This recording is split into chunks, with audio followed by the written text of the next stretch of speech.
اللہ نے ہمارے پر روزہ فرض کیا تاکہ متقی بن جائے، تاکہ ہمارے دلوں کے اندر تقوی کی صفت پیدا ہو۔ کیوں؟ اس لیے کہ یہ جو تقوی ہے نا، ہر چیز کی اصل ہے۔ یہ جو تقوی ہے یہ ہمارے دین کا سینٹر پوائنٹ ہے، ہمارے دین کی بنیاد ہے۔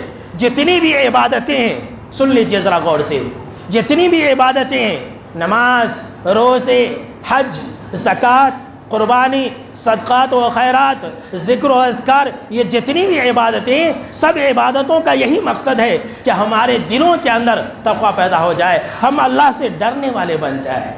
حضرت ابو سعید خدری رضی اللہ تعالیٰ عنہ کہتے ہیں کہ میں نے آپ صلی اللہ تعالیٰ علیہ وسلم سے کہا کہ آپ مجھے وصیت کیجیے، تو آپ صلی اللہ تعالیٰ علیہ وسلم نے وصیت کی کہ میں تمہیں وصیت کرتا ہوں تقوی اختیار کرنے کی، میں تمہیں اللہ سے ڈرنے کی وصیت کرتا ہوں۔ کیوں؟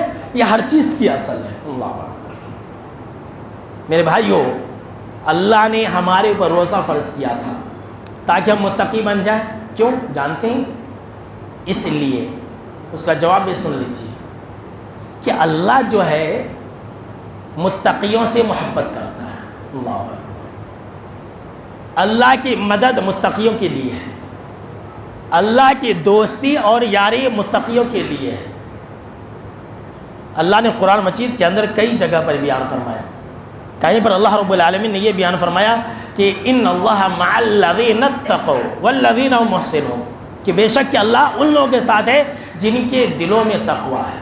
دیکھیے، اور ان لوگوں کے ساتھ ہے جو لوگ نیکیاں کرنے والے ہیں۔ جی ہاں، سن لیجئے، اللہ نے یہاں پر یہ نہیں کہا کہ جو رمضان میں نیکیاں کریں گے اللہ ان کے ساتھ ہے، نہیں۔ ان اللہ مع الذین اتقوا، بے شک کہ اللہ ان لوگوں کے ساتھ ہے جو متقی ہیں، ان لوگوں کے ساتھ ہے جن کے دلوں میں اللہ کا ڈر اور خوف ہے، اور ان لوگوں کے ساتھ ہے جو ہمیشہ نیکیاں کرنے والے ہیں۔ کہیں اللہ نے فرمایا کہ واتقوا اللہ واعلموا ان اللہ مع المتقین، کہ اے لوگوں اللہ سے ڈرو اور جان رکھو کہ اللہ رب العالمین متقیوں کے ساتھ ہے۔ اللہ اکبر۔ کہیں اللہ نے فرمایا واللہ ولی المتقین، اللہ متقیوں کا دوست ہے، یہ اللہ نے فرمایا۔ کہیں اللہ نے فرمایا کہ ان اللہ یحب المتقین، جو لوگ تقوی والے ہوتے ایسی لوگوں سے اللہ محبت کرتا ہے، ایسے لوگوں کو اللہ محبوب رکھتا ہے۔ اور اللہ کی رحمت بھی تقوی والوں کے لیے۔ اللہ نے فرمایا وَرَحْمَتِي وَسِعَتْ كُلَّ شَيْءٍ فَسَأَكْتُبُهَا لِلَّذِينَ يَتَّقُونَ، کہ میری رحمت پوری کائنات میں چھائی ہوئی ہے، میری رحمت ہر ایک چیز کو گھیرے ہوئی ہے، اور میری جو رحمت ہے یہ متقیوں کے لیے ہے۔ اللہ اکبر۔ اسی لیے اللہ نے روزہ فرض کیا تھا، اللہ نے ہمیں روزہ عطا کیا تاکہ ہم متقی بن جائیں۔ کیوں؟